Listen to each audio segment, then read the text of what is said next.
2026 na. Sa pagsisimula ng bagong taon, magandang umpisahan natin ito nang tayo ay may malinis na puso na malaya mula sa galit at puno ng pag-ibig at pagpapatawad.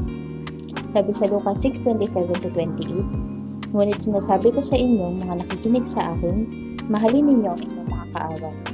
Gawan ninyo ng mabuti ang mga napupuot sa inyo.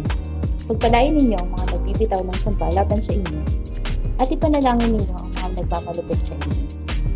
Sa totoo lang, dahil tayo ay tao, ang normal na reaksyon natin kapag tayo ay nasasaktan ay ang magalit at gumanti. Ngunit sinasabi ni Jesus na dapat tayong magpatawad at mahalin ang ating mga kaaway, katulad ng ginawa ng Diyos para sa atin.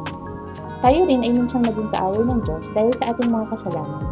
Ngunit ipinakita niya ang kanyang pag-ibig at awa sa atin na kahit tayo ay makasalanan pa, tayo ay naligtas sa pamamagitan ng kamatayan ni Jesus. At katulad ng pagpapatawad na natanggap natin, ganoon din dapat ang gawin natin para sa ating mga kaaway. Sa sarili natin, ito ay napaka-imposible. Ngunit sa tulong ng Diyos, ito ay nagiging posible. At sa katunayan nga, mismo ang Diyos pa ang nag-utos nito sa atin. Sinabi sa Bible na kung ito ay susundin natin, tayo ay magiging katulad o kawangis ng ating amang nasa langit.